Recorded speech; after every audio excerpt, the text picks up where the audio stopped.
अर्जुन का प्रश्न है कि बताइए कृष्ण, वो कौन सा बल है, कौन सी सत्ता है वो जिसके वशीभूत होकर, जिसके द्वारा संचालित होकर मनुष्य न चाहते हुए भी पाप कर्म करता है। 36वां श्लोक है वो वर्तमान अध्याय का। और उसके बाद से जो श्री कृष्ण का समझाते हुए उत्तर है, हम उस उत्तर की 5वीं कड़ी पर आज हैं। पांचों ही श्लोकों में श्री कृष्ण जिस एक की बात कर रहे हैं वो है काम, काम, इच्छा, चाहत। तो अर्जुन का प्रश्न है कि हम पाप करना तो नहीं चाहते, पर पाप हो जाता है। कौन करवाता है हमसे पाप? हम पाप करना नहीं चाहते, पाप हो जाता है हमसे। पाप कौन करवाता है? तो श्री कृष्ण वैसे उत्तर दे रहे हैं जैसे सिर्फ श्री कृष्ण ही दे सकते हैं। वो कहते हैं कि तुम पाप करना नहीं चाहते, लेकिन जो तुम चाहते हो वही पाप हो जाता है। अर्जुन ने क्या पूछा? हम पाप करना तो नहीं चाहते, तो कौन हम पर हावी हो जाता है, हमसे बलात् जबरदस्ती पाप करवाता है? तो श्री कृष्ण कह रहे हैं तुम पाप नहीं करना चाहते, पर जो तुम करना चाहते हो वही पाप है। अब पाप की परिभाषा क्या है, इसकी हम कई बार चर्चा कर चुके हैं, दोहराई देते हैं।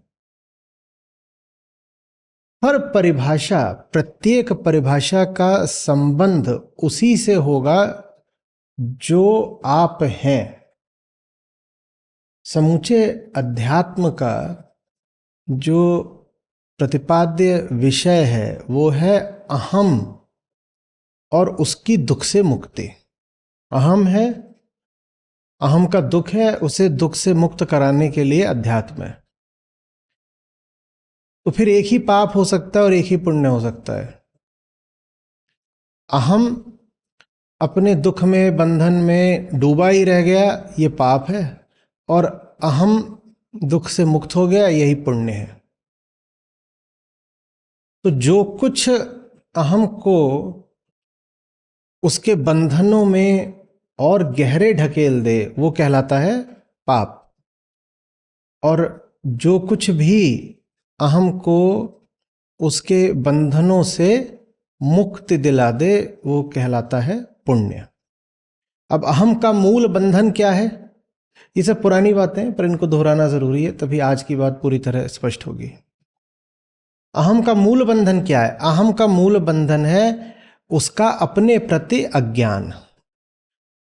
वो नहीं जानता कि वो कौन है, इसीलिए उसे लगता है कि वो है। वो नहीं जानता कि वो कौन है, तो उसे लगता है कि वो है। बड़ी विचित्र बात है। हम जब अपने आप को जानने लग जाता है तो यही जानता है, यही जान पाता है, यही जान जाता है कि वो तो है ही नहीं। आत्मज्ञान का अर्थ ही होता है अपने न होने को जानना और अपने न होने पर एक मस्त अट्टहास करना और अपनी विलुप्ति को फिर स्वीकार कर लेना स्वेच्छा से, मौज में। अरे जब मैं हूं ही नहीं तो व्यर्थ का क्या आग्रह करता रहूं? मैं हूं, मैं हूं, मैं हूं बनूंगा तो फिर मैं अधूरा हूं बोलना पड़ेगा, अधूरा हूं बोलना पड़ेगा तो फिर कामना दौड़ेगी, कामना दौड़ेगी तो विषयों से लिपटेगी, विषयों से लिपटेगी तो बंधन बनेंगे, और बंधन बनेंगे तो यही दुख है जिंदगी का। तो कौन इतने झंझट में फंसे? सीधे सीधे एक बार की जान लो कि मैं वो हूं ही नहीं जो मैं अपने आप को समझता हूं। तो क्या मैं कुछ और हूं? उसको भी आजमा लेंगे। जिस भी अपनी परिभाषा को आजमाओगे यही पाओगे कि वो परिभाषा भी गड़बड़ निकली। तो कुल मिला के निष्कर्ष फिर यही आता है कि साहब हम है ही नहीं। ठीक है, तो पाप क्या है? जो कुछ भी आपके अज्ञान को और बढ़ाए और इस कारण आपके दुख, आपके बंधन को और पुख्ता कर दे, वही पाप होता है। पाप की कोई नैतिक, कोई मोरल परिभाषा नहीं हो सकती। पाप की बहुत व्यवहारिक ही परिभाषा हमें करनी पड़ेगी अगर हम सचमुच अपने दुख और अपनी मुक्ति को लेकर गंभीर हैं। नहीं तो पाप की कोई आप पारंपरिक सी नैतिक और धार्मिक रूढ़िवादी आप कर सकते हो परिभाषा, उससे आपको कोई लाभ नहीं होगा। ठीक है, उदाहरण के लिए आप एक परिभाषा कर सकते हो कि झूठ बोलना पाप है, झूठ बोलना पाप है। अब ये परिभाषा आपके बहुत काम नहीं आएगी, क्योंकि आपको पता ही नहीं है कि झूठ बोलना पाप क्यों है, किसके लिए है, पाप वस्तु क्या होती है, ये सब आप जानते ही नहीं हो। तो ये परिभाषा आपके कैसे काम आ जाएगी कि साहब झूठ बोलना ही तो पाप होता है? कैसे कैसे कह देंगे? कोई पूछे कि समझाइए झूठ बोलना पाप कैसे होता है, उससे पहले ये समझाइए कि पाप की परिभाषा क्या होती है, आपको कुछ पता ही नहीं होगा। पर किसी ने आपको बता दिया झूठ बोलना पाप होता है। और झूठ बोलने से बहुत आगे वाले बात भी होती हैं। लोग यहाँ तक कहते हैं कि फलाने दिन लोहा खरीदना पाप होता है, फलाने या अपशकुन कह देते हैं। किसी भी चीज में हम तो पाप बता देते हैं ना, ये करना पाप होता है, वो करना पाप होता है। ये पता ही नहीं है कि हम कौन, तो हमारे लिए पाप क्या, तो हमारे लिए पुण्य क्या। तो उस तरह की फिर व्याख्याएं कुछ काम नहीं आती हैं। ये पाप पुण्य का जो ज़्यादा प्रचार है वो इंसान को दबा के फंसा के रखने के लिए किया गया है। हम नहीं कह रहे कि पाप कुछ होता नहीं, हम नहीं कह रहे पुण्य कुछ होता नहीं, पर पाप पुण्य वो तो नहीं होता जो उसे आम आदमी मानता है। पाप पुण्य वैसी चीज़ नहीं है जैसी आम मान्यता में पाई जाती है, कुछ और होता है पाप पुण्य। और क्या है पाप पुण्य? हम कह रहे हैं वो हमारी हस्ती से संबंधित बात है। मैं जो हूं उसके लिए जो अच्छा है वो पुण्य है, मैं जो हूं उसके लिए जो बुरा है, अशुभ है, अहितकारी है, वो पाप है। तो कहेंगे ये तो बड़ी व्यक्तिगत परिभाषा हो गई, इसमें समाज कहाँ है, इसमें समष्टि कहाँ है, इसमें पूरी प्रकृति कहाँ है। जब मैं स्वयं को सचमुच जानने लगता हूँ तो मैं पाता हूँ कि जो मेरे हित में है वो समष्टि के हित में भी है। तो मुझे कोई बहुत परवाह नहीं करनी है कि दूसरे के प्रति मैं सद्व्यवहार करूँ और दूसरे के प्रति मैं जा कर के फलाने तरीके का काम करूँ, दान करूँ, सहायता करूँ, कुछ और दर्शाऊँ। कोई बहुत ज़रूरत नहीं है। अगर मैं स्वयं को जानता हूँ तो दूसरे की भलाई अपने आप हो जाएगी। कैसे हो जाती है? जो स्वयं को जानने लगता है वो अपने हित और दूसरे के हित में भेद देखना ही बंद कर देता है। उसको साफ दिखाई देने लग जाता है कि एक एक कन्वर्जेंस है। जहां उसका हित है वहीं पर मेरा भी हित है। तो फिर उसके लिए इतना ही पर्याप्त होता है कि वो कहे हित। कोई कहने की जरूरत ही नहीं है कि मेरा हित या उसका हित, बस इतना ही कि फलाना काम हित का है। अगर काम हित का होगा तो सबके हित का होगा, हित का नहीं होगा तो फिर वो किसी के हित का नहीं होगा। समझ में आ रही बात है? तो अर्जुन कह रहे हैं कौन है जो हमसे जबरदस्ती पाप करा देता? हम चाहते तो नहीं। कृष्ण कह रहे हैं तुम पाप नहीं चाहते, तुम कुछ तो चाहते हो ना, जो तुम चाहते हो वही पाप बन जाता है। तो अर्जुन विस्मित, भौचक्के होके मुंह ताक रहे हैं कृष्ण का, कैसे? हम जो चाहते हैं वही पाप कैसे बन जाता है? क्योंकि जो तुम चाहते हो उसके पीछे क्या है ये तुमको पता ही नहीं। तुम्हें पता ही नहीं तुम्हारी चाहते आ कहां से रही हैं।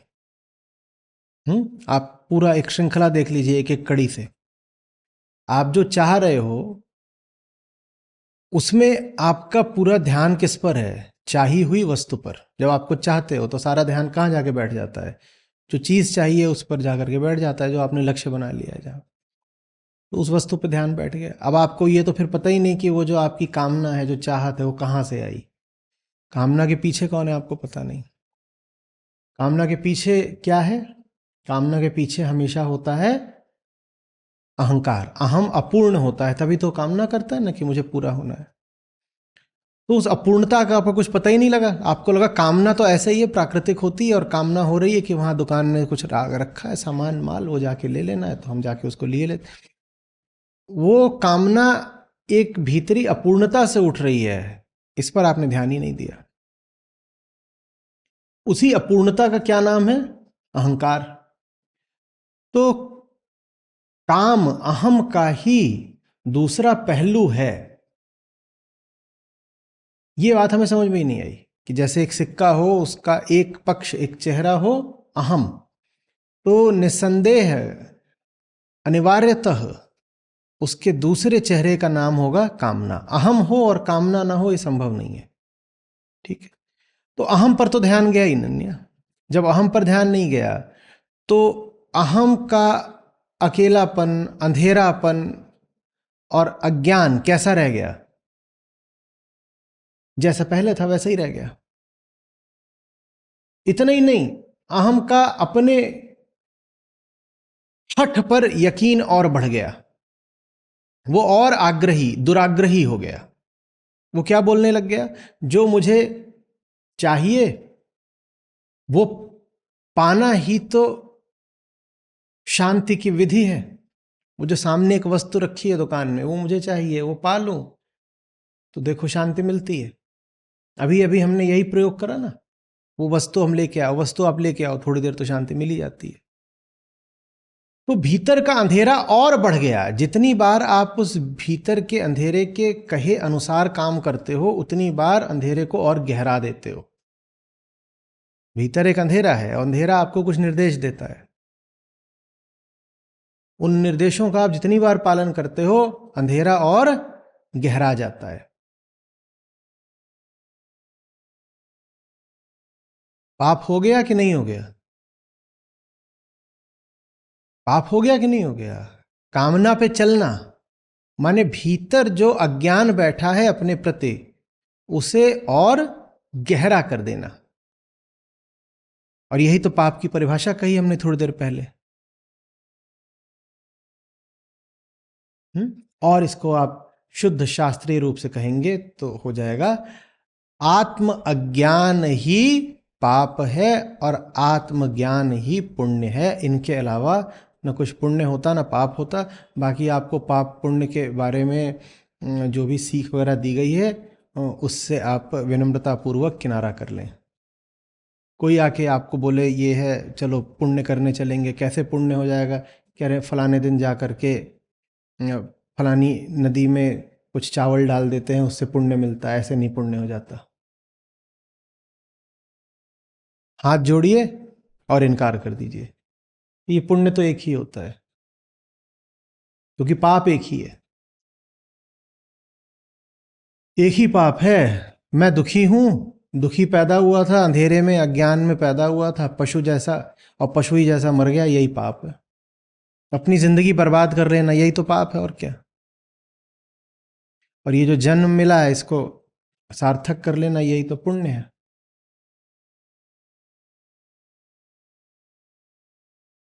कल हम सुन रहे थे, गा रहे थे ना संत शिरोमणि कि तरवर पर पत्ता लगे ना बारंबार।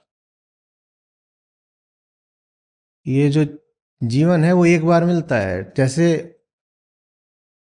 पेड़ पर पत्ते आते हैं, बहुत आते हैं। कोई पेड़ ऐसा नहीं होता जिस पर बस एक ही बार पत्ते आए हों या एक ही पत्ता आया हो। कई पत्ते आते हैं और कई बार आते हैं, पर एक पत्ता तो एक ही बार आता है। तो कोई पत्ता ये उम्मीद ना करे कि वो पत्ता दोबारा आएगा। हाँ, वो पत्ता झड़ जाएगा, दूसरा पत्ता आ जाएगा। और दुख पत्ते का है, तो पत्ते को चेताया जाता है कि देखो तुम्हें तो दूसरा कोई मौका मिलना नहीं है, यही एक मौका है। जिस दिन पेड़ से टूटे तो टूटे। सुनो वृक्ष बन राय, अब के बिछड़े ना मिले, दूर पड़ेंगे जाए। एक बार गए तो गए, दोबारा नहीं आना होता। ये सब बातें छोड़ दो कि अगले जन्म में फिर इधर उधर कहीं पैदा हो जाओगे, पास के किसी शहर गांव में, या कुछ और, कुछ नहीं, बेकार की बात। हाँ, पत्ते लगेंगे, प्रकृति पुनर्जन्म लेती रहती है। जैसा पत्ता झड़ा है लगभग वैसा ही पत्ता दोबारा लग जाएगा, पर जो झड़ गया पत्ता वो दोबारा नहीं लगेगा कभी। प्रकृति का पुनर्जन्म होता है, समष्टि का पुनर्जन्म होता है, व्यष्टि का नहीं। The whole keeps regenerating itself, not the part, not the fragment. तो भैया जब हमें लौट के ही नहीं आना तो हमारे लिए क्या हो सकता है पुण्य? एक ही, क्या? कि जो ये एकमात्र अवसर है इसका भाई पूरा पूरा इस्तेमाल कर लो, चूक मत जाना। और उस अवसर को भुनाने से, जीवन को सार्थक बनाने से हमें जो चीज बिल्कुल विचलित करती है, भ्रमित करती है, दिशा भ्रमित करती है, वो है कामना। कोई नैतिक बात नहीं है कि अरे अरे चाहना बुरी बात है, चाहना बुरी बात है। इसमें नैतिकता वाला कुछ नहीं, व्यवहारिक एक समस्या है। व्यवहारिक समस्या यह है कि बीमारी कहां लगी है? इधर, और कामना आपकी नजर किधर फेर देती है? उधर। बस ये है बात। बीमारी कहां लगी है? भीतर। और देख कहां रहे हो कि वहां दुकान में क्या माल रखा है, जाएं खरीद लाएं। फेफड़ों में घुन लग गया है, न जाने कौन सा जीवाणु है, बैक्टीरिया, खा रहा है फेफड़ों को। और मालिक गए हैं कि नई एक शर्ट खरीद ली जाए। कौन कह रहा है कि नई शर्ट पहन करके जरा भला नहीं प्रतीत होता? अरे सुख तो मिलता ही है, देखो नई पहना है, अच्छा नहीं, ठीक। पर तकलीफ खाल पे थोड़ी ही थी, या खाल पर थी? तकलीफ कहां है? फेफड़ों में। तो ये समस्या है कामना के साथ, वो आपकी ऊर्जाओं को गलत दिशा दे देती है। और आप में से जो सुधी लोग होंगे वो ये भी समझ गए होंगे कि फिर कामना मात्र कोई बुरी बात नहीं हो सकती। वही कामना बुरी है जो बिल्कुल एक व्यर्थ दिशा में, उटपटांग दिशा में, निस्सार दिशा में भाग रही हो। ठीक, कि क्या फेफड़ों में क्या लगा हुआ? घुन। और कामना कहां को भाग रही? कपड़े की दुकान की ओर या आभूषणों की दुकान की ओर। कह रहे नई अंगूठी डालेंगे। उंगली में अंगूठी डालने से फेफड़ा ठीक हो जाएगा? या वहां जा रहे हैं, कह रहे ये नया यहां पर खुला है सैलून, नई हेयर स्टाइल करानी है, उससे फेफड़ा ठीक हो जाएगा? किसी ने बोला भी कि भाई फेफड़ा खराब है तो जा करके यहां छाती पे टैटू करा लाए। बोले यही तो खराबी थी ना, देखो ठीक कर लिया। छाती पे टैटू कराने से छाती के भीतर का रोग ठीक हो जाएगा? ये समस्या है कामना के साथ कि आपके पास समय सीमित है, ऊर्जा सीमित है, और कामना आपके सीमित समय, सीमित ऊर्जा को बहुत गलत दिशा में फेंक देती है। ये पूरी एक तर्कों की श्रृंखला है, समझ रहे हो? पाप क्या है? अपने दुख का उपचार न करना। और उपचार करने के लिए समय कितना मिला है? बहुत थोड़ा सा। दोबारा समय मिलेगा? नहीं मिलेगा, क्योंकि एक ही जन्म है। पाप है अपने दुख का उपचार न करना। उपचार करने के लिए एक जन्म मिला, उस एक जन्म में समय सीमित है। और कामना क्या करती है? आपके समय को उठा के ऐसी जगह लगवा देती है जहां लगाने से कुछ नहीं मिलना, या मिलना भी है तो 2 पैसा मिलना है, और 2 लाख का नुकसान यहां हुआ जा रहा है। और मिलेगा कितना? 2 पैसा। कौन कह रहा है कामना पूर्ति पर सुख नहीं मिलता? मिलता तो है ही, पर जो आपको बीमारी खा रही है उसकी तुलना में वो सुख 2 पैसे का है। तो कामना के साथ ये समस्या है। कामना से सचमुच आपकी बीमारी ठीक हो रही होती तो सब ज्ञानियों ने कहा होता कि जाओ और बिल्कुल कामना के पीछे घोड़े जैसे दौड़ लगा दो। वैसे अध्यात्म में और साहित्य में भी और कला के क्षेत्र में घोड़े को, अश्व को कामना का प्रतीक माना गया, रजोगुण का। क्योंकि वो क्या करता है? घोड़ा दौड़ता है। घोड़ा जो है रजोगुण का, कामना का प्रतीक होता है। वो दौड़ लगाता है, बोलो कहाँ को जाना था। और कई बार तो उसको यहाँ पे ऐसे लगा दिए जाते हैं, अंधा करने वाले पल्ले दो, एक पल्ला यहाँ बांधा, एक पल्ला यहाँ बांधा, ब्लाइंडर्स। तो उसको कुछ और दिखाई ही नहीं देता, उसको बस वो जो वस्तु है उसकी कामना की वो दिखाई देती है, उधर कोई भग लेता है। समझ में आ रही बात? तो कामना के साथ समस्या क्या है? नैतिक नहीं है, व्यवहारिक है। आपको चाहिए कुछ और कामना आपको धकेल देती है कुछ और पाने को। ये समस्या है कामना के साथ। तो हम कह रहे थे सारी कामनाएं फिर पूरी नहीं हो सकती। अगर भीतर घुन लगा है और कामना उठ रही है कि जाएं और फेफड़ों के चिकित्सक को दिखा दें, तो ये कामना फिर बुरी नहीं है। और वहां फेफड़ों के चिकित्सक के पास बैठकर आप सही सवाल पूछें, कहें बताइए सच सच मुझे हुआ क्या है, तो ये कामना भी बुरी नहीं है। तो वो कामना जो आपको आपसे दूर करती है उसको बुरा कहा गया है, वही पाप है। और वो कामना जो आपको आपके स्वरूप की जानकारी देती है, वो कामना भली और शुभ मानी गई है। उसी कामना को फिर कहा गया जिज्ञासा, आत्म जिज्ञासा। मैं स्वयं के बारे में जानना चाहता हूं क्योंकि मेरी बीमारी अंदर है भाई, मेरी बीमारी वहां बाहर थोड़ी है। तो मुझे पता करना है कि मेरे भीतर क्या चल रहा है। समझ में आ रही है बात? ये तो कृष्ण इसलिए अर्जुन को बार बार कह रहे हैं कि कामना ही वो मूल पाप है। अर्जुन का सवाल बड़ा भोला है, नादानी से भरा हुआ। हम चाहते तो नहीं है फिर भी पाप कर बैठते हैं।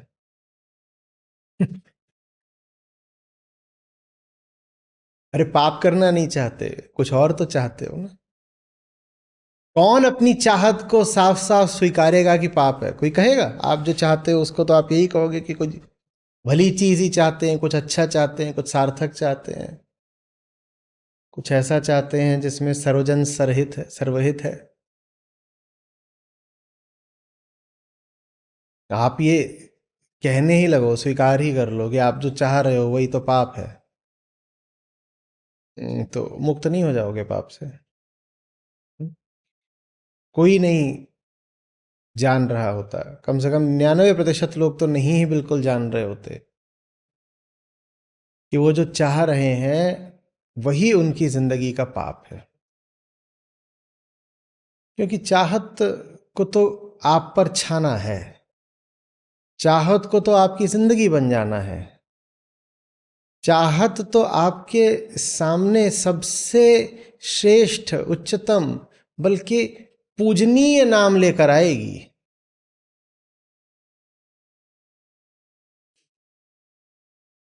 चाहत तो कहेगी मैं पवित्र हूं, मैं पूजनीय हूं, मैं सेक्रेड हूं, मैं सेक्रेड हूं। चाहत कभी ये थोड़ी बताएगी कि ना पूजनीय हूं ना पवित्र हूं, मैं तो पाप हूं, कभी बताएगी?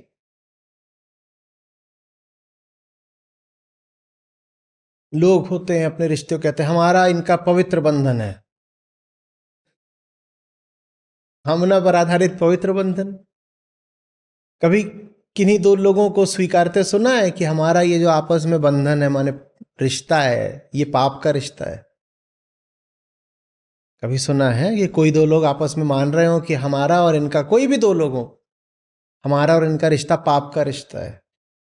सब यही कह रहे होते हैं हमारा तो ये जो रिश्ता है ये एक पवित्र रिश्ता है, पवित्र बंधन। और आधार क्या है उसका? कामना। कामना पे ही तो बना है ना वो रिश्ता, कामना ना होती तो रिश्ता बनता भी नहीं। तो वो रिश्ता पाप है, वो रिश्ता महापाप है, लेकिन कोई ये मानने वाला नहीं।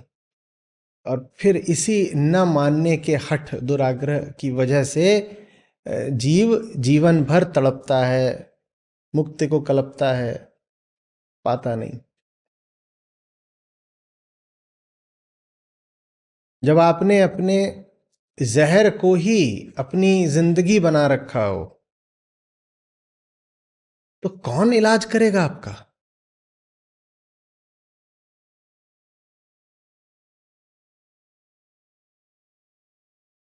कौन करेगा इलाज? अर्जुन के प्रश्न में हम सबकी जिंदगी छुपी हुई है भाई। हम चाहते तो नहीं, पर पाप हो जाता है। बोल बोल के कौन पाप करेगा भाई अर्जुन?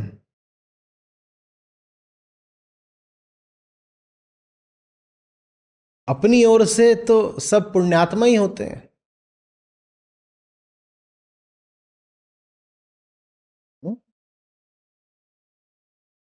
पाप पुण्य का और पवित्रता का और पावनता का नाम पहन कर आता है। कभी नहीं पाओगे कि पाप के माथे पर खुदा हुआ है मैं पाप हूं, नहीं मिलेगा। पाप के माथे पर कभी पाप लिखा होगा? पाप के माथे पे क्या लिखा होता है? पावन, पवित्र, पुण्य।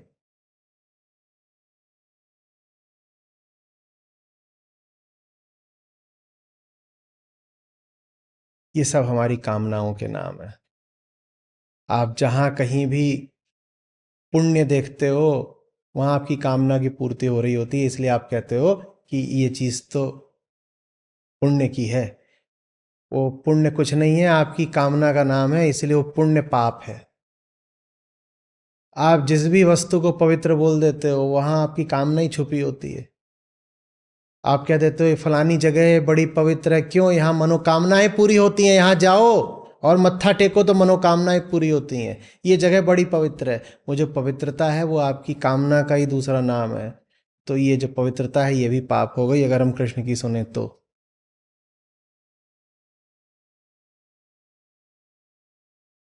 एक चीज ऐसी बताइए जिसको आपने अच्छा या ऊंचा नाम दिया हो और उसमें आपकी कामना न सम्मिलित हो, बताइए। जिन चीजों को हम अच्छाइयां बोलते हैं, चाहे पवित्रता, चाहे प्रेम, कोई प्रेम है आपका कामना से रहित? ये जो प्रेम है फिर यही पाप है। क्रोधित मत होइएगा, श्री कृष्ण कह रहे हैं ऐसा।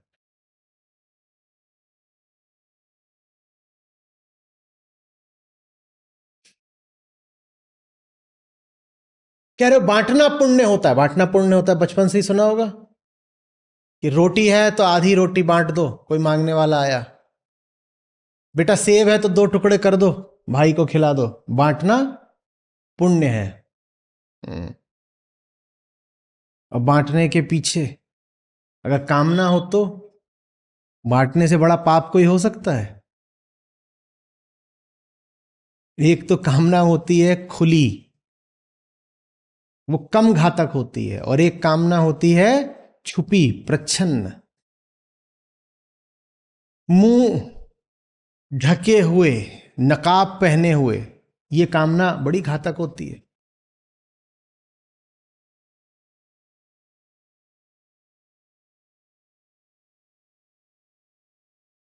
समझ में आ रही बात है? जहां आप दिखा तो ये रहे होते हो कि आप बांट रहे हो, पर आप बांट नहीं रहे। आप आगे उगाहने की प्रस्तावना लिख रहे हो।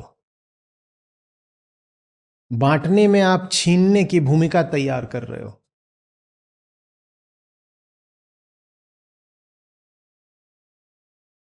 छीनना नहीं भी है तो कम से कम मांगना है, मांगना नहीं भी है तो कम से कम उम्मीद रखनी है कि मैंने बांटा था जब मेरे पास था, तो अब जब इसके पास आएगा तो ये भी बांटेगा।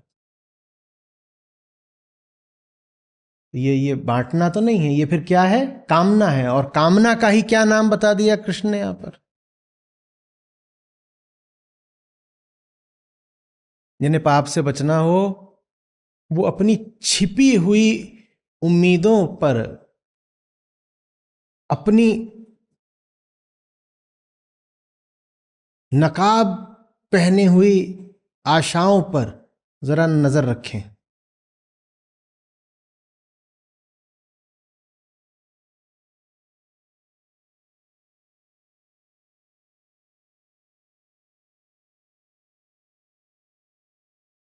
समझ में आ रही है बात?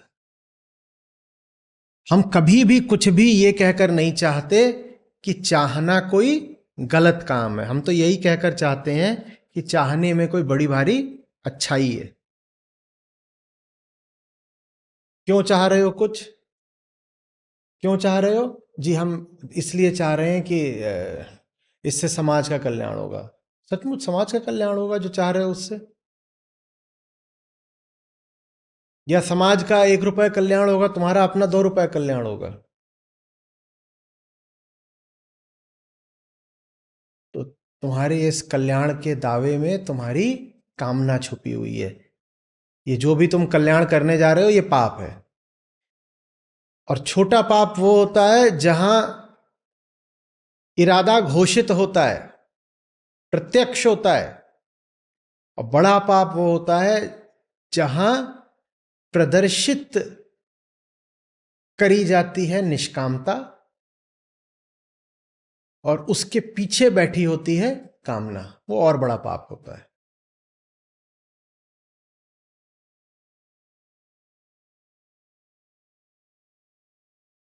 समझ में आ रही है बात? ये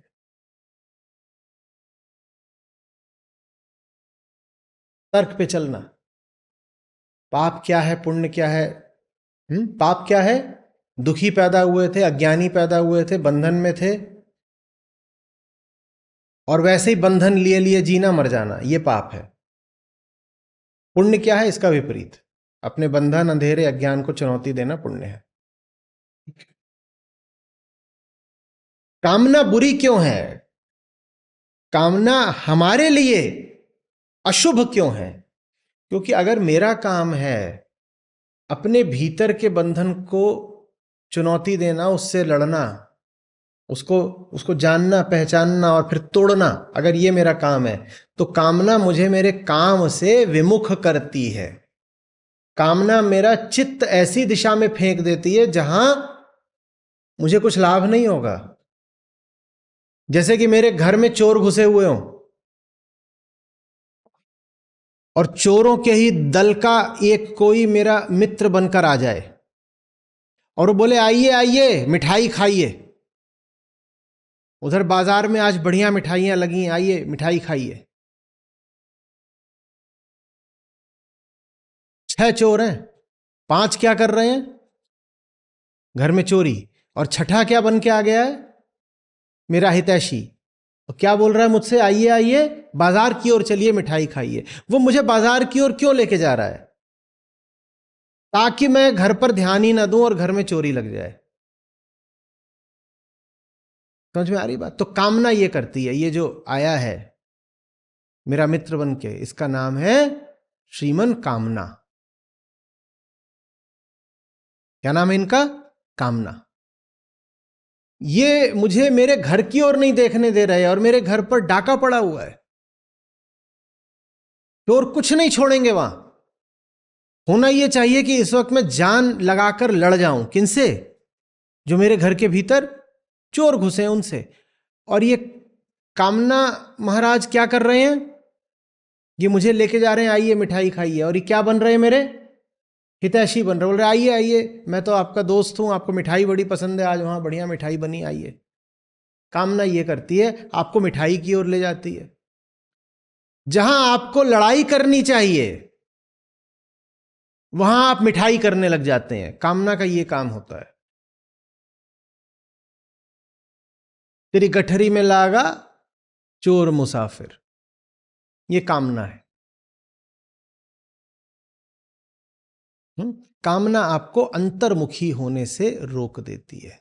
अंतर्मुखी होना जरूरी क्यों है? क्योंकि चोर कहां लगे हुए हैं? अंदर ही तो लगे हुए हैं। और ये बहुत एक पुराना तरीका है चोरों का और सेंधमारों का।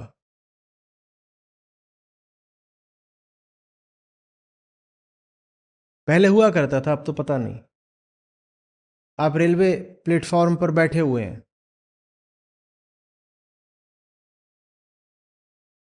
और आपका आपका आपका सामान आपके साथ रखा हुआ, आप एक बेंच पर बैठे हुए हैं।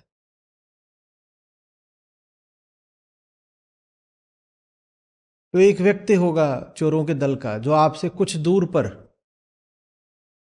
कुछ ऐसा करेगा कि आपको उठकर आना पड़े। उदाहरण के लिए वो वहां खड़ा हो जाएगा एक बेंच लेकर के और कहेगा कि यहां बढ़िया प्रसाद वितरित हो रहा है, मस्त पूड़ी आलू और लड्डू, आओ आओ। अब वहीं पे अपना पूरा झोला लेके खड़ा हो गया है, मस्त पूड़ी आलू और लड्डू। अब आपको पूड़ी आलू लड्डू लेने जाना है तो दोनों हाथों में क्या आ जाने हैं? पूड़ी आलू लड्डू आ जाने हैं। तो आप अपना यहाँ पे आपका एक सूटकेस रखा हुआ है, आपका एक ट्रॉली रखी है, आपका कुछ और सामान रखा है, वो सब लेके तो आप वहां जाओगे नहीं पूड़ी आलू लड्डू लेने।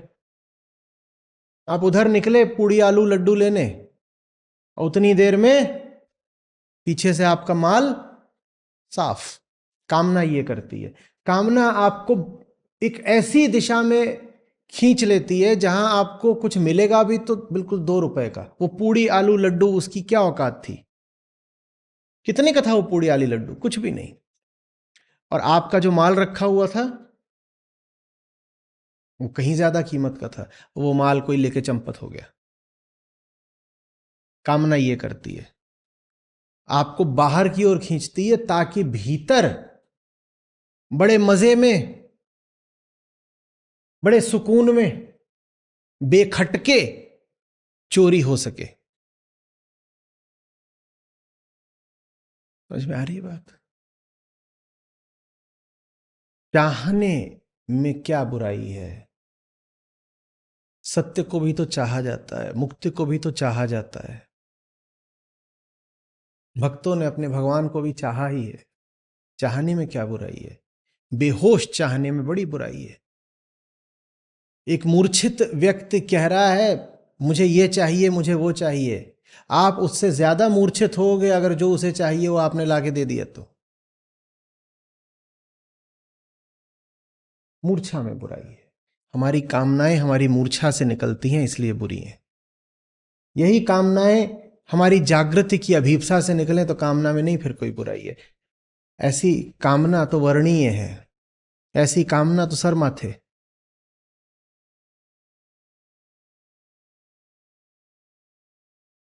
हमारी कामना कहां से निकलती है? हमारी मूर्छा से। हम बेहोश हैं, उसी बेहोशी में हम कुछ भी अनाप शनाप मांग रहे हैं बिना ये जाने कि हम जो मांग रहे हैं उससे कुछ लाभ है कि नहीं है। मांगने में नहीं बुराई है, सही चीज मांगो ना, सही चीज मांगो। हम तो कह रहे हैं कि जान का जोर लगाकर मांगो, प्रण प्राण से मांगो।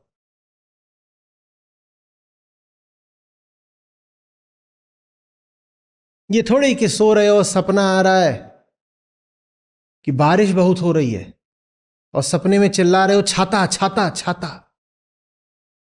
और कोई तुम्हारा प्रेमी ऐसा कि वो लाके तुम्हारे तकिए पे छाता फिट कर रहा है। ऐसे भी तो होते। प्रेमी का मतलब ये इसने जो भी मांगा है जान लगा दूंगा इसको दिलाने में। तू मांग तो सही, मैं आसमान से तारे तोड़ के लाऊंगा। जाने क्या तोड़ के ले आया। छत पे चढ़ा था, वहां से बोलता ये रहा तारा, ले भी आया। बोली दिखाओ क्या तारा लाए हो छत से। तो छत पे जो कचरा धूल पड़ी हुई थी वो दिखा रहा है, बोल रहा है ये क्या है? तारा बोला था। ये तो धूल है, डस्ट है। बोलता है स्टार डस्ट है।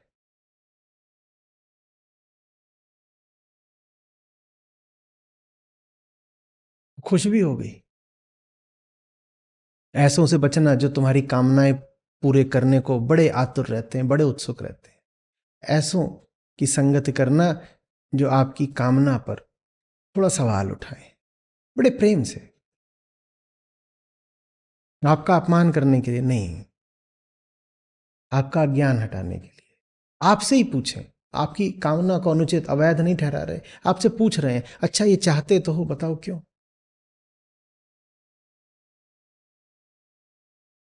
बताओ क्यों? अच्छा क्या मिलेगा? अच्छा ये जो चाह रहे हो क्या पहली बार चाह रहे हो? अच्छा अगर तुम्हें लगता है कि इस वस्तु को पहली बार चाह रहे हो तो क्या इसी जैसी और चीजें पहले नहीं चाही थी? तब क्या अंजाम हुआ था? कृतम स्मर। तब क्या हुआ था बताओ? प्यार से ही, क्योंकि जिसको कामना चढ़ी होती है उसको ललकारोगे तो काट खाएगा तुमको। कामना का आवेग बड़ा भयंकर होता है।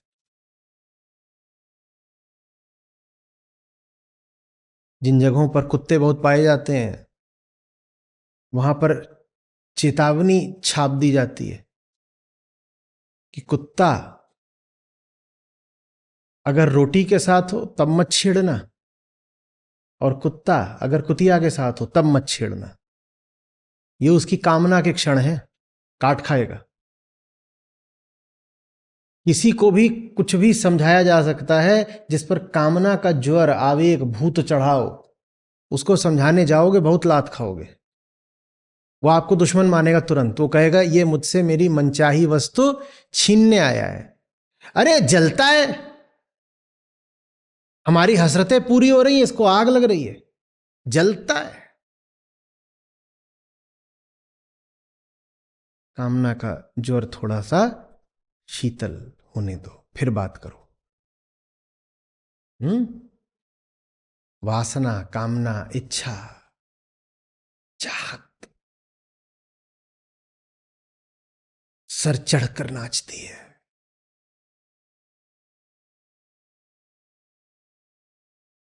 और सब कुछ क्यों होता है? अज्ञान से। हमें अपना नहीं पता, तो हमें लगता है कि वो जो बाहर की चीज है वो जिंदगी में आ जाएगी, बाहर छा जाएगी।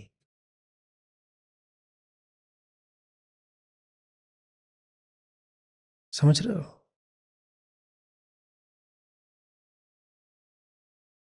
तो क्या कह रहे हैं कृष्ण? तो कह रहे हैं तो इसलिए अर्जुन, सबसे पहले तो ये जो कामना है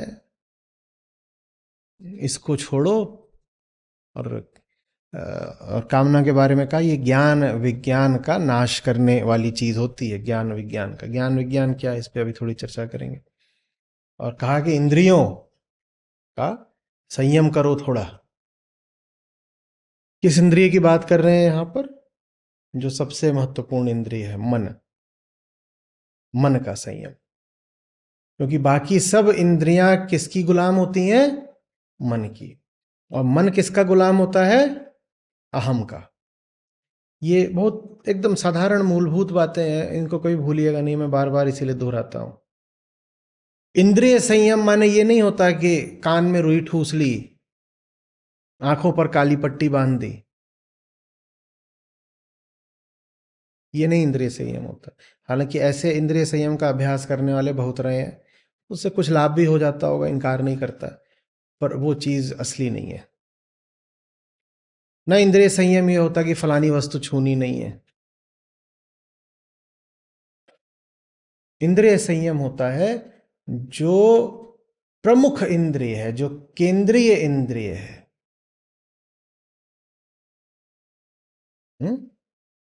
उसको जरा ठिकाने रखना। ठिकाना माने जगह, घर, ठिकाना।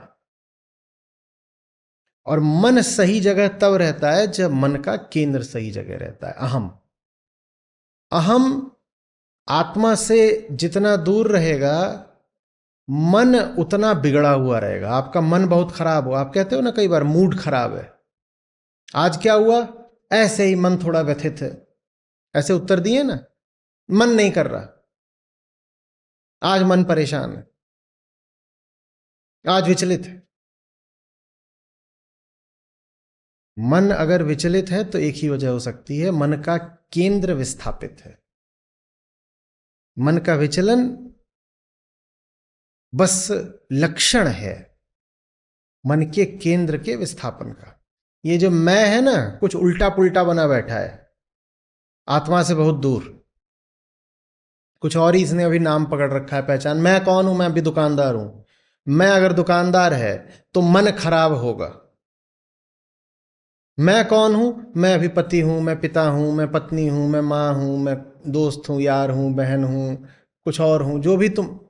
मैं अगर इनमें से कुछ भी बना बैठा है तो मन खराब होगा। और मन ऐसे नहीं खराब होता कि हमेशा खराब रहे। मन की खराबी मन के सुख के साथ साथ चलती है। दुख सुख की छाया जैसा आता है ना,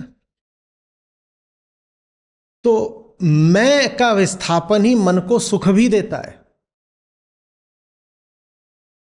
दुख ऐसे ही थोड़ी आ जाता है, पहले सुख आता है, मिठाई बांटता है सुख आकर के, सारे द्वार दरवाजे खोलाता है सुख। घंटी बजती है आपकी, आप देखते हो कौन है, सुख आया है, मिठाई लेके आया है, जल्दी से दरवाजे खोल दो। और सुख आता है मिठाई लेके, मिठाई जितनी देर में सुख खिला रहा होता है उतनी देर से दरवाजे से पीछे पीछे 8-10 और घुस आते हैं।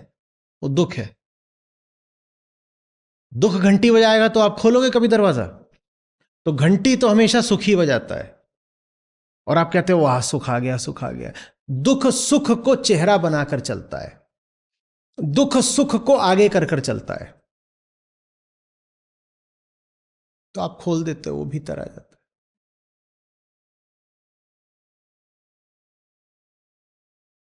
है। जो भी कोई कह रहा हो आज मन व्यथित है, उसने अभी 2 ही 4 दिन पहले, कुछ समय पहले जरूर कहा होगा आज मन प्रसन्न है। उसने ये ना कहा होता मन प्रसन्न है तो व्यथित कहने की नौबत नहीं आती।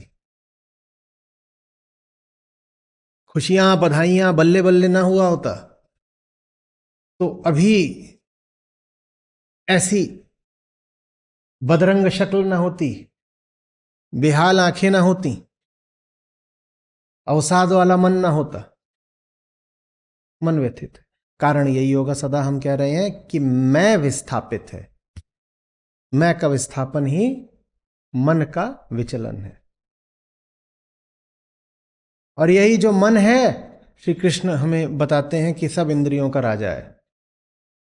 जैसे सारथी बैठा हुआ हो और उसने 5 घोड़ों की लगाम अपने हाथ में ले रखी हो, मन सब इंद्रियों का राजा है। तो मन के पीछे और भी हैं जो मन का संचालन करते हैं, पर सब इंद्रियों के ऊपर तो मन चलता है।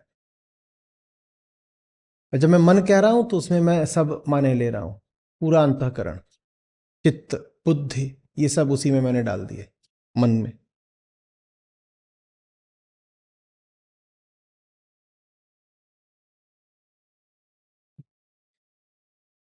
तो आंखें बहक रही हैं, इसका मतलब कौन बहका हुआ है?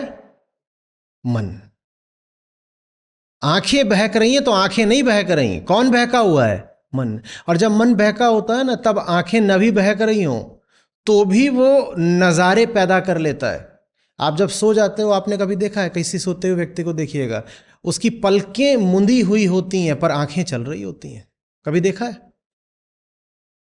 किसी सोते हुए व्यक्ति को देखिएगा, उसकी पलकें मुंदी हुई हैं लेकिन भीतर उसकी आंखें, आई बॉल्स, वो चल रही होती हैं। आपको ये क्या हो रहा है? आंखें, अरे ये तो सो रहा है, पलकें इसकी झपकी हुई हैं, तो इसकी आंखें इधर उधर ऐसे ऐसे क्यों हो रही? उसकी आंखें देख रही हैं। उसकी आंखें देख रही हैं क्योंकि मन बहका हुआ है। मन बहका होता है तो जब आंखें बंद होती हैं तब भी देखने लग जाता है। उसी को तो हम कहते हैं ना स्वप्न सुख। इससे क्या पता चलता है कि आंखें नहीं बहकती कभी। आंखें तो अभी मुंदी हुई हैं, वो क्या बहकेंगी? आंखें नहीं बहकती। बहकने वाला हमेशा मन होता है। और मन अगर बहके तो हम कह रहे हैं एक ही कारण होता है, क्या?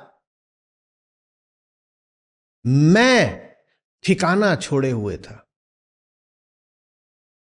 मैं अपना ठिकाना, अपना अड्डा, अपनी जगह, अपना आसन छोड़े हुए था, वो कहीं और जाके बैठा हुआ है। होना चाहिए उसे आत्मा की गोद में, और जाके वो प्रकृति में न जाने क्या तलाश रहा है। और पगले को ये भी लग रहा है बीच में से कि मिल भी गया। तलाशना तक तो समझ में आता है, इन्हें मिल भी जाता है। क्या मिल गया? क्या मिल गया? रेगिस्तान में समंदर मिल गया, मिल भी जाता है, बड़े खुश होते हैं। मृग मरीचिका और किसको बोलते हैं? रेगिस्तान में मिल गया, थोड़ा बहुत नहीं, पानी, समुंदर पूरा मिल गया, और कितना खुश है। समझ में आ रही बात? तो ठिकाना छोड़ रखा है, प्रकृति में जाकर के ढूंढ भी रहा है और अपने देखे कुछ पाए भी ले रहा है। यही माया है, यही अविद्या है। जहां कुछ है ही नहीं वहां भी ऐसा प्रतीत होना कि है, और ऐसा होना जैसे मिल भी गया और अनुभव भी हो गया, स्वाद भी आ गया, संतुष्टि भी हो गई, सब हो गया। हाय, पर कुछ था नहीं। अरे डकार भी मार दी पर कुछ खाने को ही नहीं था। ये अविद्या होती है। समझ आ रही है? तो यहां जब कह रहे हैं कि इंद्रियों का संयम करो, तो अच्छे से जान लीजिए कि इंद्रियों के संयम के लिए मैं का संयम बहुत जरूरी है। संयम कह रहे हैं इंद्रियों को नियम देके, नियम में। तो आप लोगों को आज क्या करना है कि यम नियम की जो सूची है वो आपको लिखनी है। यम क्या होता है, नियम क्या होता है, क्योंकि विशेषकर जो यम है वो लिखिएगा। यम,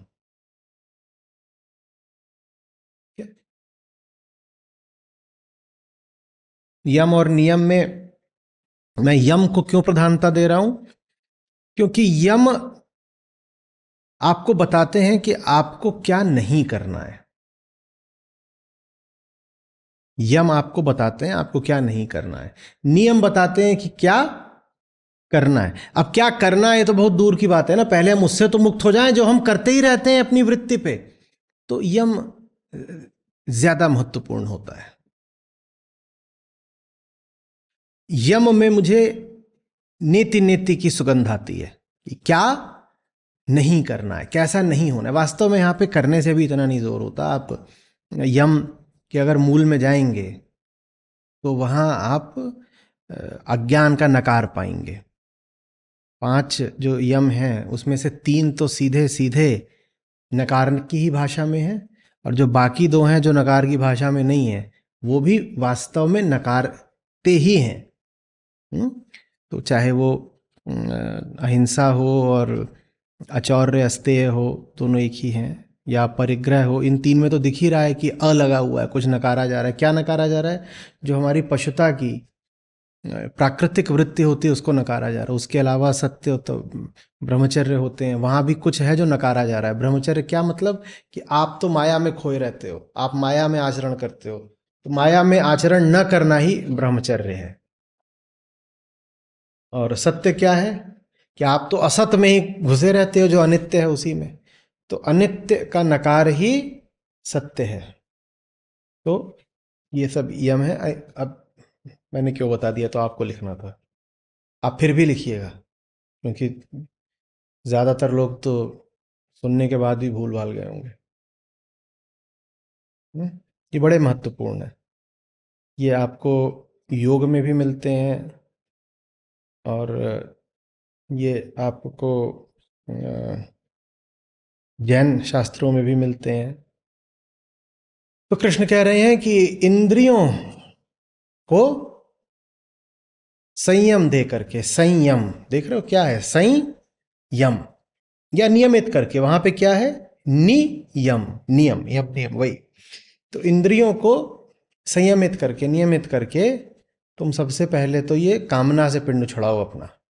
और कामना से पिंड नहीं छुड़ाओगे तो ये कामना ज्ञान विज्ञान का नाश कर देगी। ठीक है?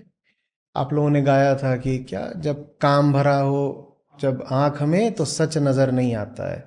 उसी को यहाँ पे फिर से दोहरा रहे हैं, उसी बात की पुनरावृत्ति है कि जब काम होता है तो ज्ञान विज्ञान सब हट जाता है, कुछ नहीं समझ में आता।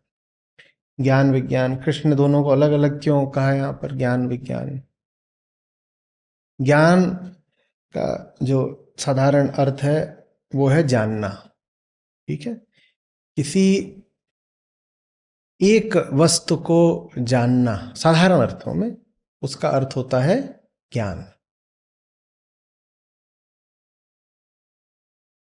जब कृष्ण ज्ञान कहते हैं, उदाहरण के लिए ज्ञान योग, तो वहां हमने बार बार क्या दोहराया है कि ज्ञान का क्या मतलब होता है, आत्मज्ञान।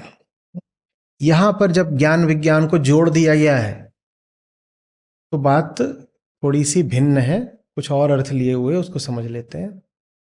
ज्ञान इस युग्म के संदर्भ में ज्ञान का अर्थ हो गया किसी एक वस्तु को जानना, किसी एक वस्तु को जानना। और विज्ञान का अर्थ हो गया एक बृहदतर ज्ञान,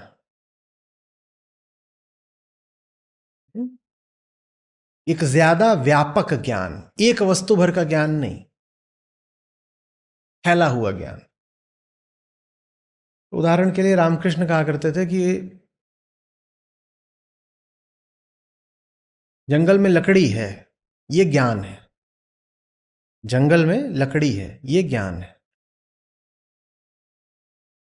सुंदर उदाहरण है, इससे सब स्पष्ट हो जाएगा ज्ञान विज्ञान का संबंध। फिर आपको जाकर के लिखना है, इसीलिए कि अभी जो मैं समझा रहा हूं उसका संबंध विज्ञानमय कोश से कैसे है। तो विज्ञानमय कोश क्या है, इसके लिए पहले तो आपको जो पंचकोश की बात है वेदांत में वो ढूंढनी है, पंचकोश क्या होते हैं, और फिर बताना है कि अभी जो हम ज्ञान विज्ञान पर चर्चा करेंगे तो उसका विज्ञानमय कोश से क्या संबंध है। ये आपको ढूंढना है और लिखना है, ये आपका काम है। और जो लोग ये काम नहीं कर रहे हैं वो कभी मेरे हत्थे चढ़ गए तो उनके साथ वही होने वाला है जो होमवर्क न करने वाले छात्रों के साथ होता है। जब तक आप पकड़ में नहीं आ रहे, आप शिष्य वगैरह तो छोड़ दीजिए, अगर आप एक साधारण छात्र भी हैं तो भी शिक्षक जो आपको गृह कार्य देगा उसको कुछ तो गंभीरता से लीजिए, नहीं तो कोई लाभ नहीं होगा ना। मैं आपको जो पढ़ाता हूं और फिर जो लिखने को बोलता हूं वो सब अंतर संबंधित है। तो विज्ञान को कैसे समझा रहे हैं रामकृष्ण परमहंस? बोल रहे ज्ञान ऐसा हो गया जैसे कि आपने जान लिया कि जंगल में पेड़ है, पूरा एक पेड़। और विज्ञान के दो पक्ष होते हैं, एक तो ये जानना कि जंगल में किस किस तरह के पेड़ हैं, एक ही पेड़ नहीं, उनमें कौन सी लकड़ी है जो अपने काम की है। फिर वो जो लकड़ी है वो कहां पर और कैसे गिरी हुई मिल सकती है, क्योंकि गीली लकड़ी तोड़ोगे तो उसका कोई उपयोग नहीं होता, आपको सूखी लकड़ी चाहिए गिरी हुई, या कि कोई सूखा वृक्ष हो। तो पूरे जंगल में कहां पर आपको उपयोगी सूखी लकड़ी मिलेगी, आप जाकर के कैसे उस लकड़ी को बीन सकते हैं, फिर उसको ला करके कैसे आप अपने चूल्हे में डाल सकते हैं और भोजन पका सकते हैं, और फिर उस भोजन से आपका पेट भी भर जाए, ये विज्ञान है। तो विज्ञान में दो बातें आती हैं। पहली बात तो ज्ञान के जो अलग अलग विभाजित पृथक तत्व होते हैं उनका अंतर संबंध, और दूसरी बात ये जितने भी तत्व होते हैं, जितनी भी ये डिस्टिंक्ट एंटिटीज होती हैं, पृथक इकाइयां, उनका आपसे क्या संबंध है, ये विज्ञान में आता है। तो विज्ञान में दो प्रकार के फैलाव होते हैं ज्ञान की अपेक्षा। एक तो यह कि लकड़ी नहीं, मुझे पूरा जंगल पता है, तो ये एक फैलाव ये हो गया कि लकड़ी ही नहीं पता है, मुझे पूरा जंगल पता है। विज्ञान में एक फैलाव तो ये हो गया, और दूसरा फैलाव ये हो गया कि मुझे यही नहीं पता वहां जंगल है, मुझे ये भी पता है कि उस जंगल से मेरी भूख का क्या संबंध है, और उस जंगल का उपयोग करके मैं अपनी भूख कैसे मिटा सकता हूं। ये दूसरा फैलाव हो गया। तो पहला फैलाव हुआ बाहर का, ये विस्तार एक लिया। ज्ञान माने एक वृक्ष एक लकड़ी को जानना, विज्ञान माने एक फैलाव, क्या कि पूरा जंगल और कई तरह की लकड़ियां, ये सब जानना। तो विज्ञान में एक फैलाव बाहर का होता है और दूसरा फैलाव बाहर से भीतर का होता है कि वो जो लकड़ी है वो कैसे आकर के फिर मेरी भूख, मेरी क्षुधा को शांत करेगी, मेरा भोजन बन पाएगी।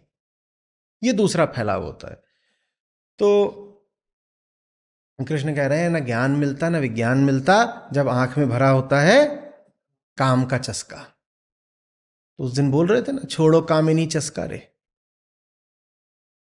जब आंख में बस कामना भरी होती है तो कुछ नहीं समझ में आता। विज्ञान तो छोड़ दो कि पूरा जंगल समझ में आएगा। वो जो सामने वृक्ष खड़ा होता है, वो वृक्ष भी ऐसा लगता है वृक्ष थोड़ी है, भूत है। मान लो एक प्रकार की कामना है। कामना भी दो तरह की होती है, एक प्रवृत्ति वाली, एक निवृत्ति वाली। कुछ चाहिए, ये प्रवृत्ति वाली कामना होती है। किसी चीज से दूर भागना, ये निवृत्ति वाली कामना होती है। तो अगर निवृत्ति वाली कामना है तो वो पेड़ खड़ा है, उसमें आपको ही नहीं दिखाई देगा लकड़ी है, उसमें आपको भूत दिखाई देगा, भागो रे भूत आ गया। और अगर प्रवृत्ति वाली कामना है तो सामने पेड़ खड़ा है, बोलोगे पेड़ थोड़ी है, राजमहल है। और राजमहल है और वहां ऊपर वो जो कौवा बैठा है, बोलोगे मेरी राजकुमारी बैठी हुई है। नाम क्या है उसका? शुभ्रा, श्वेतांगी, गोरी बहुत है ना। और कौवा बोला कहां? बोला देखा मेरी कोयल गा पड़ी। जब काम आंख में होता है तो कुछ नहीं दिखाई पड़ता, सब उल्टा पुल्टा हो जाता है।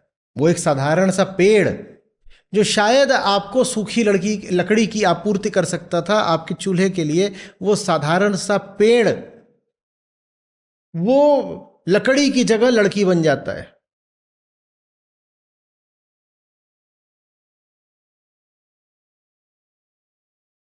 और कभी लकड़ी की जगह लखुआ भूत बन जाता है, ये रहा भूत है। ये जो उसकी शाखें हैं, ये उसके लंबे लंबे हाथ हैं। जरा सी हवा चली और पेड़ की पत्तियां डोली, बोला देखा ये दौड़ा आ रहा है हमारे पीछे पीछे, इसके दौड़ने की आवाज आ रही है। जिसकी आंख में कामना हो, भरोसा मत कर लेना कुछ भी बताए तो, उसने सब उल्टा ही पुल्टा देखा होगा, उसे कुछ नहीं समझ में आता।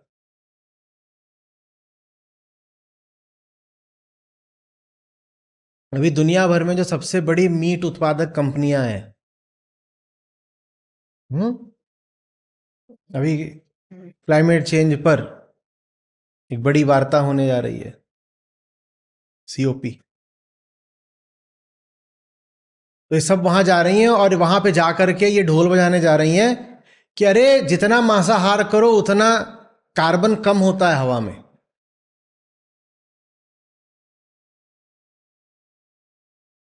दुनिया भर के लोग इन पे लानतें भेज रहे हैं, हंस रहे हैं, पर ये बड़े भरोसे और आत्मविश्वास के साथ बताने जा रही हैं कि क्लाइमेट चेंज की समस्या का समाधान ये है कि और जानवर मार दो। कोई पूछे कि तर्क क्या है? वह तर्क कुछ नहीं, ऐसे इधर उधर के कुछ दो चार सड़ियल वैज्ञानिकों को पैसा देकर के कोई फर्जी रिपोर्ट छाप दी है, और उन वैज्ञानिकों की बात का बहुत पहले और बहुत बार खंडन किया जा चुका है, लेकिन अब पैसा बहुत है इन कंपनियों के पास, तो ये सब पूरा झुंड का झुंड बना करके जा रही हैं और वहां से जा करके ये प्रचार करेंगी कि देखो हमारा तो क्या नाम दिया उन्होंने, सस्टेनेबल मीट है, सस्टेनेबल मीट। कोई बड़ी बात नहीं, उन्हें सचमुच ऐसा लगता। जब आंख में कामना भरी हो ना, इनको रुपए की कामना है, बड़ा पैसा कमाती है ये, रुपए की कामना। जब आंख में कामना भरी होती है तो जो अनसस्टेनेबल है वो सस्टेनेबल दिखने लगता है।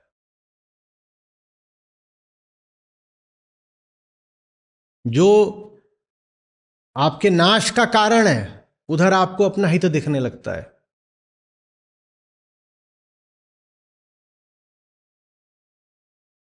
धृतराष्ट्र की दृष्टि में सुयोधन ही था वो अंत तक। आंख में कामना भरी हुई थी ना, तभी तो कुछ दिखता नहीं था आंख से। जिसको दुर्योधन सुयोधन दिखता हो उसको नेत्रहीन न बोले तो क्या बोले?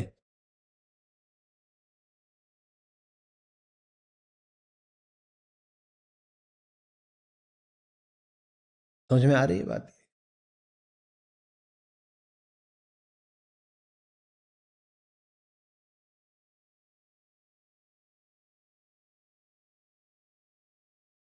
ज्ञान विज्ञान वाला तत्व स्पष्ट हो गया है। ज्ञान माने बाहर का जानना, और वो भी बस एक खंड को जानना, एक खंड को, एक छोटे टुकड़े को जानना, इसको क्या बोलते हैं? ज्ञान। और विज्ञान माने बाहर की भी जो विस्तृति है, जो समष्टि है, उसको जानना, और वो जो बाहर है उसका भीतर से क्या संबंध है ये भी जानना। तो विज्ञान में आत्मज्ञान भी शामिल हो जाता है। विज्ञान में स्वयं को जानना भी शामिल हो जाता है। और ज्ञान छोटी चीज है, ज्ञान माने बाहर कुछ है वो पता चल गया, बाहर से कुछ देख लिया, कुछ सुन लिया, वो भी ज्ञान हो जाता है। उसमें अपना थोड़ी कुछ पता चलता है। मान लो आपके ही बारे में कोई बाहर से कुछ बता भी दे तो भी उससे आत्मज्ञान थोड़ी हो जाता है। विज्ञान वो जो आपको भीतर तक लेकर के आए। इसीलिए पंचकोश में विज्ञानमय कोश का स्थान मैंने फिर बता दिया।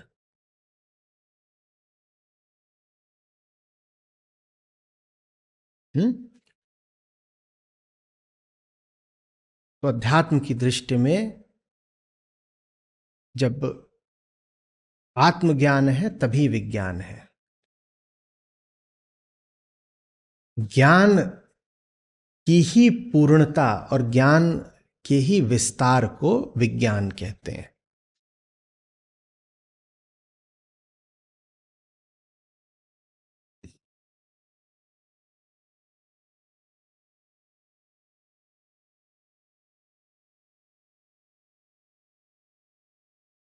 एक बात हम अच्छे से कर चुके हैं कि कामना कैसे भीतर के घुन को बचा कर रखती है और बढ़ने देती है। जितनी देर में आप बाहर मिठाई की ओर भाग रहे हो उतनी देर में भीतर जो कीड़े लगे वो तो अपना काम कर ही रहे हैं ना। आप तो मिठाई की ओर भाग गए कि मिठाई खाऊं मिठाई खाऊं, और कीड़े अपनी गति से लगातार अपने काम से नहीं चूक रहे, वो तो आपको चाटे ले रहे हैं भीतर से। तो एक तो हमने ये जान ही लिया। जो उसका दूसरा पक्ष था जिसको अभी हमने थोड़े में कहा है वो ये कि आप जिसकी ओर जा रहे हो वो भी जरूरी नहीं कि मिठाई हो।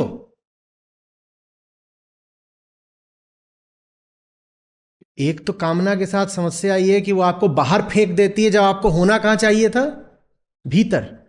अब उससे ज्यादा बड़ी समस्या श्री कृष्ण ने हमारे सामने परोस दी है। वो कह रहे ज्यादा बड़ी समस्या ये है कि कामना जब होती है तो ज्ञान तो कुछ होता ही नहीं। तो तुम्हें कैसे पता कि तुम जिसकी ओर जा रहे हो मिठाई है भी, तुम पता नहीं क्या लेने जा रहे हो। तो अरे बाप रे बाप, तो बड़ी जबरदस्त पिटाई हो गई, दोहरी पिटाई हो गई।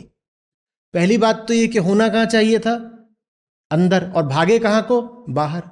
और दूसरी बात कृष्ण कह रहे हैं ज्ञान विज्ञान कुछ होगा नहीं, तो बाहर को जहां को भागे वहां क्या है ये पता नहीं। तो गए थे मिठाई की ओर, अब वो काहे की दुकान थी, वहां पशुओं का चारा मिलता है, खली भूसा कंडे उपले, और वहां खड़े होकर कह रहे हैं क्या बढ़िया तुमने यहां बर्फी आज तैयार करी है। और वो क्या दे रहा है चबाने को, कामना अंधी होती है, उसे गोबर में बर्फी नजर आती है।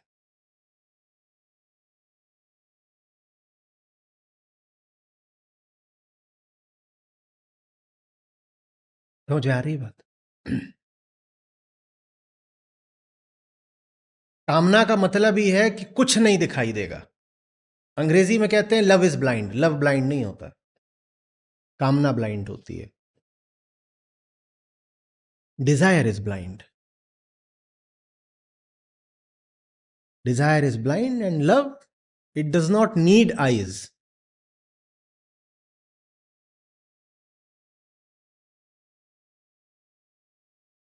Love is vision itself. Why does vision need eyes?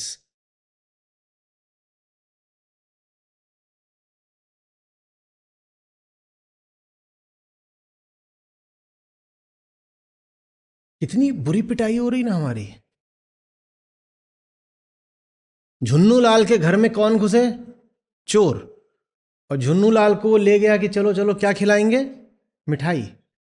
और वहां जाके भैंस का चारा परोस दिया, और झुन्नू लाल उसी को रस ले लेके खा रहे। क्या मिठाई है, क्या मिठाई है, क्या मिठाई है।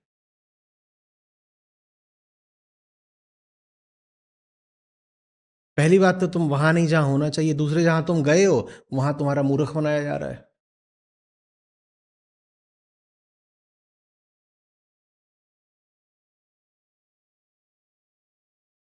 अब क्या करें। अर्जुन अवाक खड़े हैं, ये क्या बता दिया कृष्ण ने। अर्जुन, अपने घर को न जानना ही तो पाप है। उससे बड़ा पापी कौन है जिसे अपने घर की कुछ खबर नहीं, जिसे अपना हाल ना पता हो। उससे बदहाल कौन है।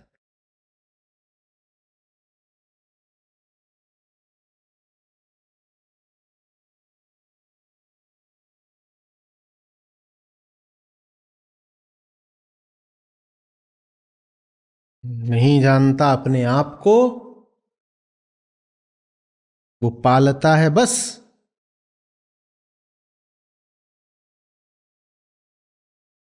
पाप को। बच्चा लोग बजाओ ताली,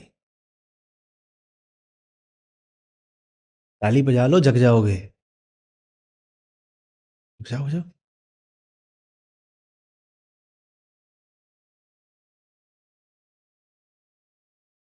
कामना यही करती है। जहां जहां जागृति की ज्वाला लपलपा रही हो, वहां से तो कामना भागेगी ना, क्योंकि कामना को चाहिए सीलन भरे, दुर्गंध भरे अंधेरे। प्रकाश के सामने कामना टिक नहीं पाती। प्रकाश का अर्थ हुआ झुन्नू लाल को कोई बता दे कि ये भूसा चबा रहे हो यहां खड़े हो कि तुम रसगुल्ले के नाम पे, और वहां तुम्हारा घर लुट गया और धनिया को भी उठा ले गए, और तुम खाओ गोबर यहां खड़े होके। प्रकाश का ये मतलब होता है। प्रकाश के आगे कामना नहीं टिक पाएगी। अब झुन्नू लाल को भागना पड़ेगा घर वापस। तो कामना अपने बचने के लिए क्या करती है? जहां प्रकाश हो वहां आपको सुला देती है। जैसे चमगादड़ प्रकाश के सामने सो जाएगा। चमगादड़ की तो फिर भी माफी है, क्योंकि चमगादड़ को जो प्रकाश मिल रहा है वो भौतिक है। दिन का प्रकाश था, चमगादड़ सो गया। बहुत सारे ऐसे होते हैं।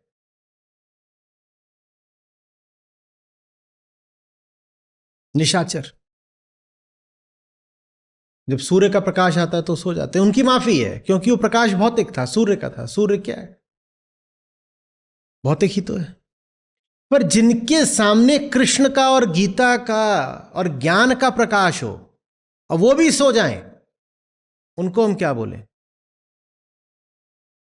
और अब घड़ी के दोनों कांटे मिलन की ओर अग्रसर हो रहे होंगे।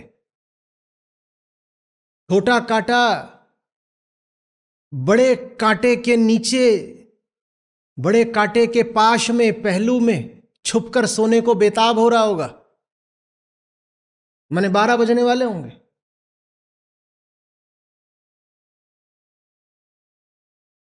बड़ी नींद आ रही होगी।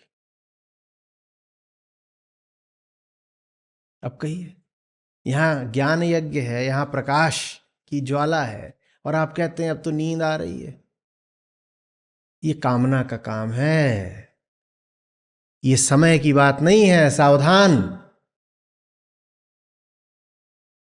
समय कम नहीं है, कामना ज्यादा है। ये समस्या है।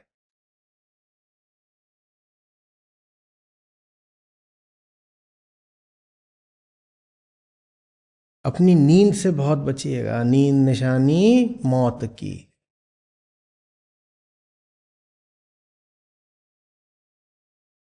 ये नींद साधारण नींद नहीं है। मैं तो पूछा करता हूं, स्क्रीन के आगे सोए पड़े हो, तभी कोई वहां पे आ जाए, बोले 1 करोड़ रुपया आ गया है, खट से नींद खुलेगी कि नहीं खुलेगी? वो भी बोल रहा है और स्क्रीन पर मैं भी बोल रहा हूं, मेरे बोलने से नींद क्यों नहीं खुलती? तो बस बगल में आके अपने आप से पूछिएगा, नींद बहुत आ रही हो, बगल में कोई बोले 1 करोड़, खट से नींद खुलती है। कामना है ना 1 करोड़ की, इसलिए नींद खुल जाती है। और प्रकाश की, सत्य की, कृष्ण की, गीता की कामना जरा कमजोर है, तो इसलिए नींद आ जाती है।